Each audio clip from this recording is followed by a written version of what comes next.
Antiterroristes toujours d'actualité avec des vecteurs aériens à l'offensive comme à la contre-attaque. Les échos du front vous font ce soir le point des actions menées sur l'étendue du territoire durant le mois de septembre. Et c'est avec Bienvenue Tansa.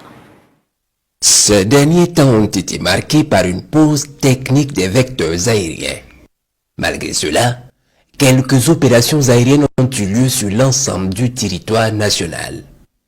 Au sol, les unités ont mené de farouches combats contre l'ennemi et on peut neutraliser plusieurs terroristes et récupérer du matériel.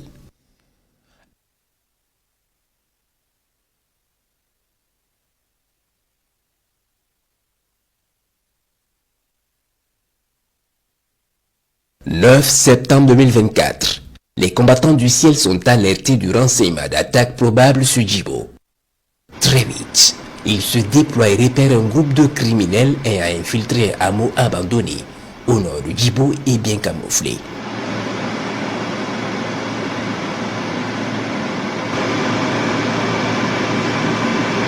Ils préparent l'attaque et frappent un groupe repéré sous un arbre.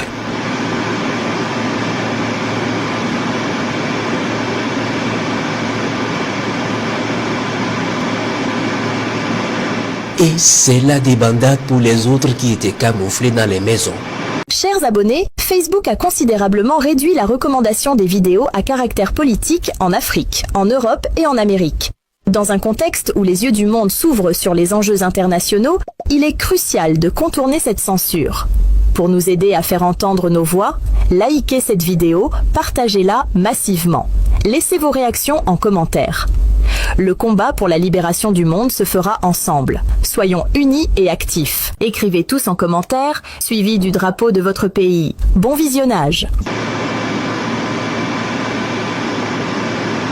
Plusieurs autres frappes vont s'enchaîner sur eux qui se croyaient hors de danger.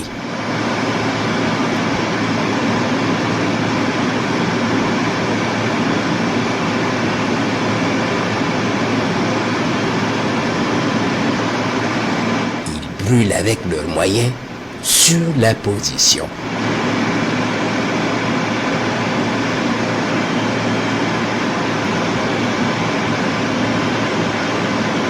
Le matin venu, les forces combattantes à Djibo vont mettre pied sur la position pour achever le travail et récupérer le matériel encore utilisable.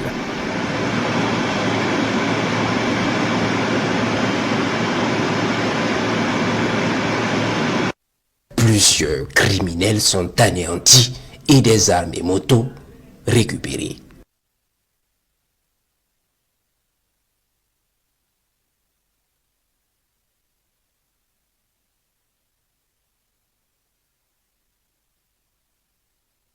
Le 12 septembre, sur la base de renseignements précis, faisant état de rassemblement d'un groupe de criminels dans la forêt de Sengo, dans la région de l'Est, en vue d'une attaque contre nos positions.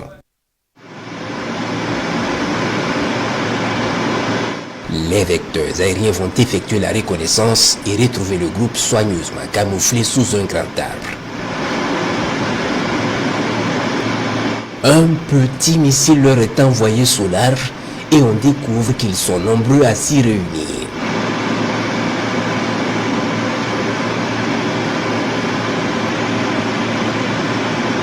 Les rescapés vont fuir vers un grand arbre au bord d'un cours d'eau. Là, ils sont foudroyés efficacement. Deux rescapés vont essayer de se sauver jusqu'à s'éteindre seuls. Le 18 septembre, des criminels en grand nombre se sont approchés dangereusement de Tankwalou en vue d'une attaque d'envergure.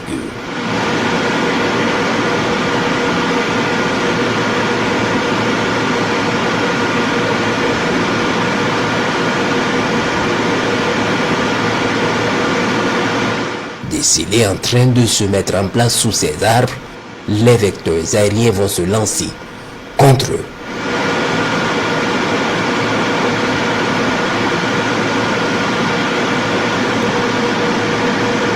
Très vite, un gros missile va s'abattre au milieu de leur dispositif, puis un autre sous un arbre bien précis.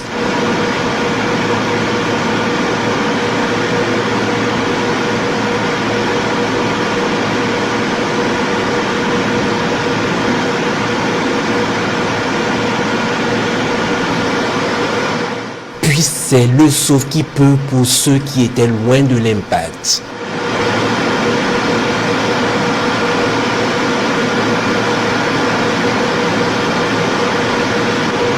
Une véritable bataille aérienne va s'engager contre eux.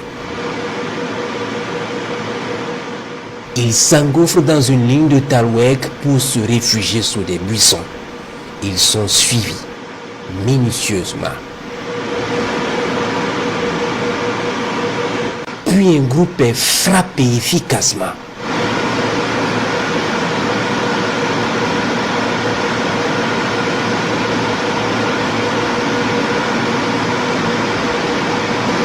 Et la course reprend de plus belle dans le Talweg.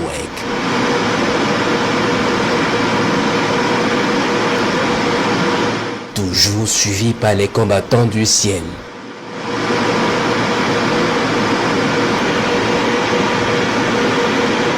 Ils se croyaient sauvés, un missile va fendre le ciel et les frapper violemment.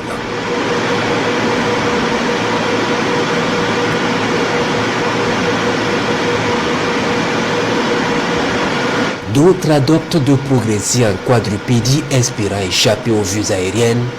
Pas d'échappatoire. Tout est suivi. Les derniers se retrouvent sous un arbuste et ne s'imaginent pas la suite des événements. Un missile va les y rejoindre pour clore leur projet.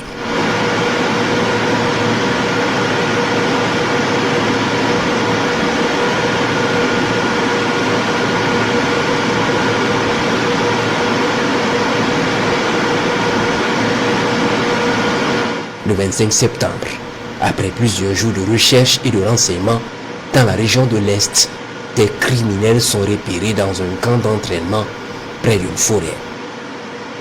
Ils y sont nombreux et s'entraînent sans gêne. Ils sont minutieusement suivis toute la journée jusqu'à identifier leur base. Pendant 72 heures, ils sont observés dans leur manœuvre, puis le 28 septembre, il est décidé de mettre fin au jeu. Revenus d'un entraînement intense, se reposer dans ce hameau abandonné, ce 28 sera la dernière nuit pour la plupart d'entre eux. Un puissant missile va s'abattre sur eux au milieu de la nuit.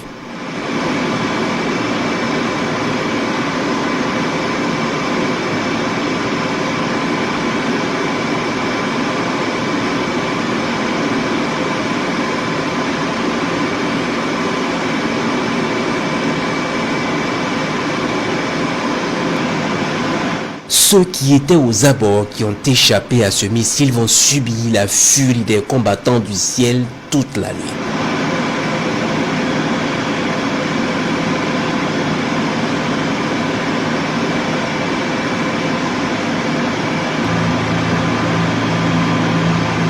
Ils sont foudroyés à plusieurs reprises pour les anéantir complètement.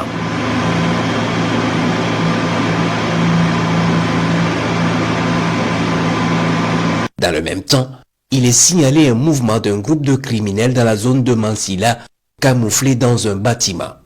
Ils sont vite repérés et frappés efficacement.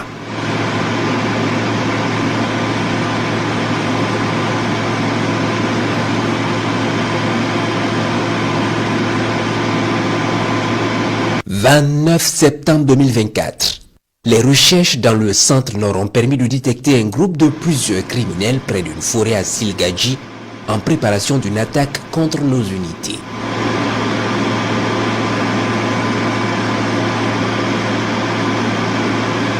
Ils y sont nombreux sous les arbres et d'autres s'affairent tranquillement à leur préparation.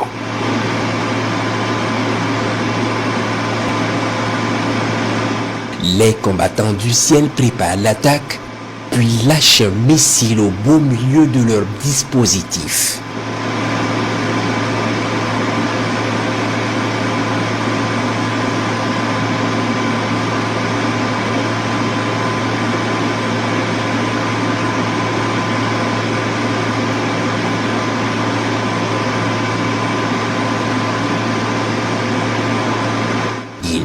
brûlent avec leurs moyens.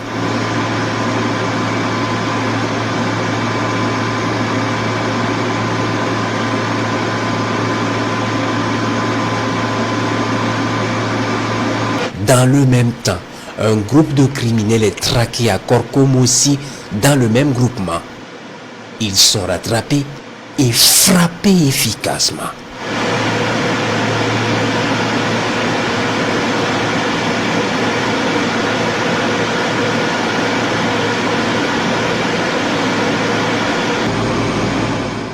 Hier, 30 septembre, il est 11 h lorsque les vecteurs permettent de découvrir plusieurs centaines de criminels à moto dans la zone de Fadar dans le Sahel, en progression vers nos positions.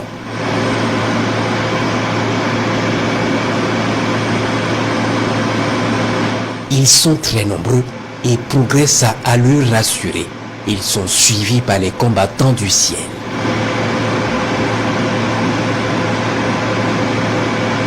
Ils marquent l'arrêt à un moment donné pour les dernières coordinations.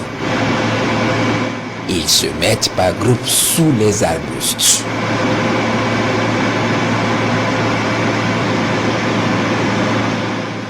Les combattants du ciel décident de lancer l'attaque. La zone de concentration est ciblée et un puissant missile va s'abattre sur le dispositif.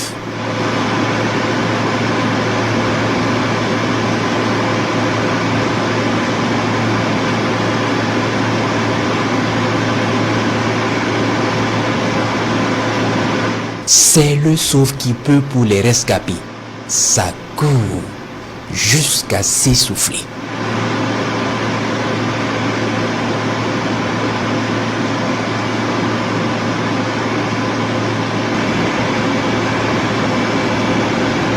Et la traque va commencer.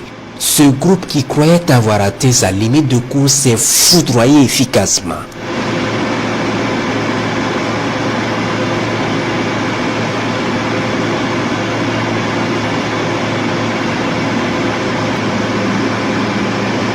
De quoi redonner du souffle aux autres pour reprendre la course. Les frappes vont s'enchaîner. Des avions de chasse sont appelés en renfort pour la traque. Ils répondent présents et traitent efficacement l'ennemi. Les cadavres sont visibles depuis les cieux sur leur itinéraire de fuite. Les opérations se poursuivent.